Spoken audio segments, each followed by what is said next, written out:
बिस्मिल्लाहिर्रहमानिर्रहीम अस्सलाम वालेकुम। Welcome to online classes class 9 subject mathematics unit 12 की रिव्यू एक्सरसाइज हैं हमारे पास। ठीक है, आज हम रिव्यू एक्सरसाइज कर लेते हैं। क्वेश्चन नंबर 1 है आपके पास।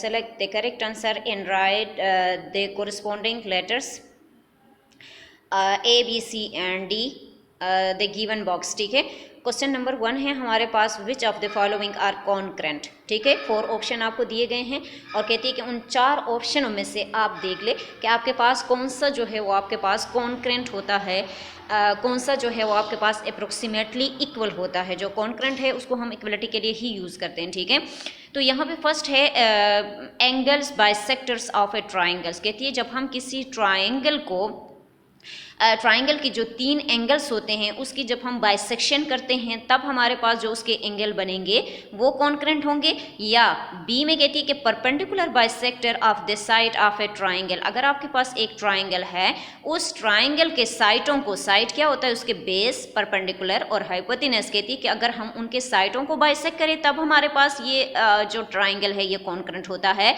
फिर सी में कह रही है कि मीडियन ऑफ ए ट्राइंगल। कहती है कि अगर हम किसी ट्राइंगल का मीडियन फाइंड आउट करते हैं तब वो आपस में कॉन्करेंट होते हैं। 3 ऑप्शन आपको दिए गए हैं। ठीक है, फिर डी वाला जो ऑप्शन है वो आपको कह रही है कि ऑल ऑफ दिस, या ये जो 3 ऑप्शन मैंने बोला है ये सब ऐसे हो सकते हैं, यानी आपस में कॉन्करेंट हो सकते हैं। तो देखो, अगर हम किसी ट्राइंगल की एंगल की बाइसेक्शन करते हैं तो वो आपस में कॉन्करेंट होता है।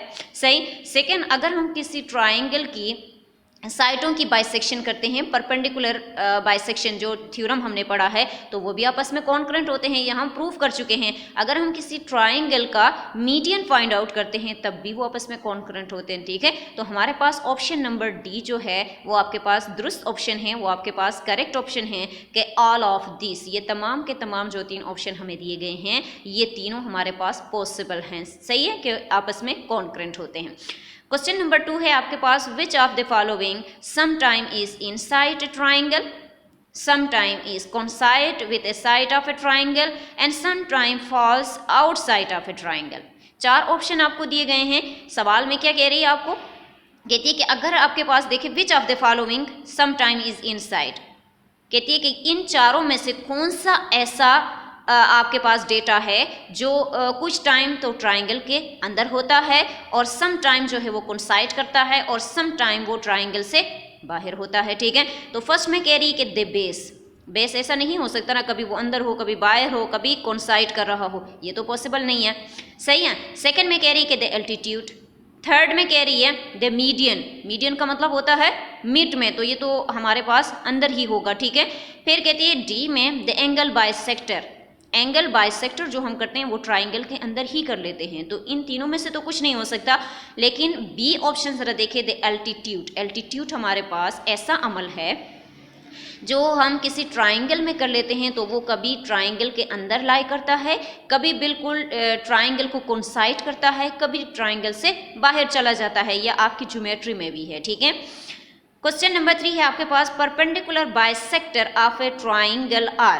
कहती है कि अगर हम किसी ट्राइंगल को परपेंडिकुलरली बाइसेक्ट करते हैं तो वो क्या होता है, तो वो कॉन्करेंट होता है। ये थ्योरम में हम प्रूव कर चुके हैं। ठीक है, क्वेश्चन नंबर 4 है आपके पास, in which triangle the perpendicular bisector of the base passes through it is vertex angle. ये तो बहुत आसान है, वो कौन सा ट्राइंगल होगा हमारे पास, वो हमारे पास आइसोसेल्स ट्राइंगल होता है, ये आप पढ़ चुके हैं। ठीक है, क्वेश्चन नंबर 5 में आपके पास है, in triangle A B and C median A D B E and C F intersect at G, if C F equal to 24 what is the length of F G.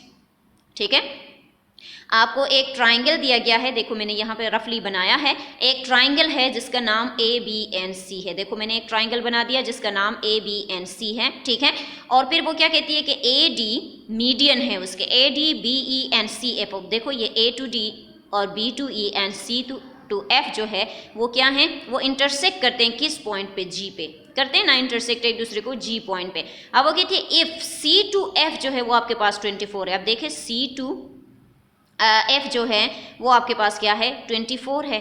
ठीक है, पूरी जो length है वो 24 है। कहती है what is the length of F to G. अब वो क्या कह रही है, सेंटर तक उसकी डिस्टेंस कितनी होगी। अगर आपके पास C to F24 है तो फिर सेंटर से लेकर उस F तक का फासला कितना होगा, ये आप बताएं। सही है, ऑप्शन दिए गए हैं 8 होगा, 12 होगा, 10 होगा या 16 होगा। तो यहाँ पे मैंने लिखा है, अब देखिए C to G, यहाँ से C to G तक हमारे पास जो लेंथ है वो 2FG के इक्वल होगा कि नहीं होगा, यानी FG का डबल होगा वो। सही है, यहाँ पे जरा देखिए C to F पूरी एक लेंथ है, अब C to G तक जो है वो हाफ लेंथ है। सही है, तो आपके पास ये देखिए G पे तो वो एक दूसरे को मीट कर रहे हैं, तो वो तो सेंटर है। तो C to F जो है वो हमारे पास C to G जो है वो किसका डबल है, हाफ है 2FG के। सही है, तो यहाँ पे हम क्या करते हैं, C to G plus F to G। अब C से G तक और G से F तक दोनों को जमा करें तो हमारे पास पूरी लेंथ आती है ना, तो वो पूरी लेंथ उसने कहा है कि वो आपके पास 24 है, तो हम दोनों को जमा करके लिख लेते हैं कि वो हमारे पास 24 है। ठीक है, अब GC हमने किसके इक्वल लिया है, 2FG के इक्वल लिया है, तो हम यहाँ पे CG की जगह क्या लिखेंगे, 2FG लिखेंगे।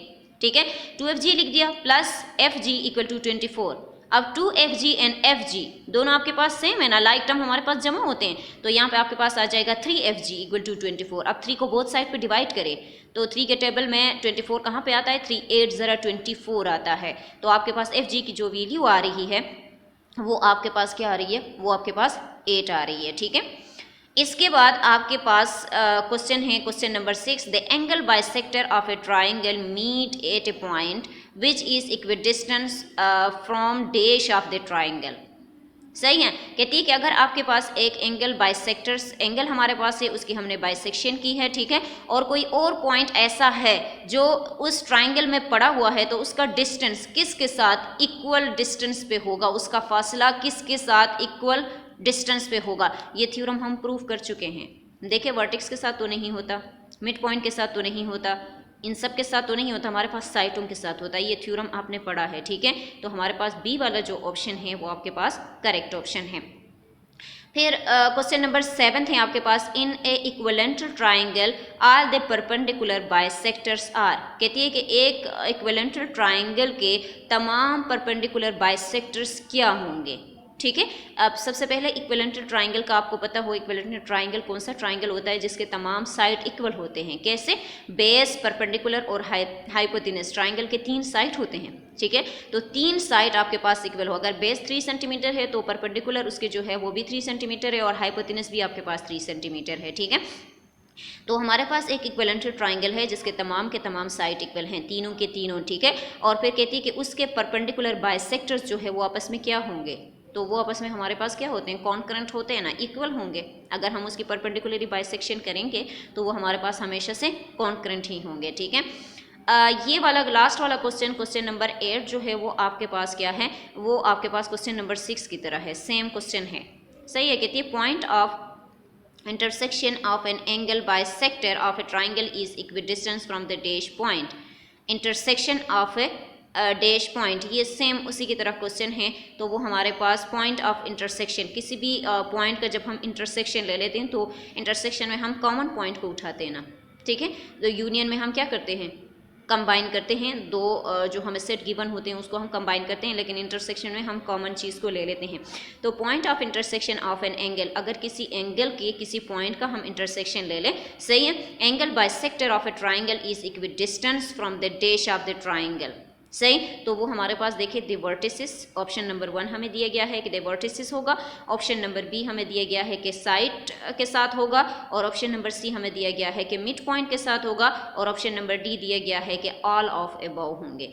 तो हम इसमें से देख लेते हैं कि हमारे पास ऑप्शन नंबर कौन सा सही आंसर है। हमारे पास ऑप्शन नंबर बी आपके पास सही आंसर है। आप क्या करेंगे, अपने थ्योरम को देख ले, कहाँ जहाँ से आपको समझ नहीं आई कहीं पे, तो आप क्या करेंगे, थ्योरम को ज़रा पढ़ ले, उधर से आपको समझ आ जाएगी। ठीक है, तो हमारा 6 चैप्टर जो है वो कंप्लीट हो गया है। ये इसका रिव्यू एक्सरसाइज था, ये भी कंप्लीट हो गया है। कल से इंशाल्लाह हम 12 चैप्टर था ये, तो हम 13 चैप्टर स्टार्ट करेंगे। ठीक है।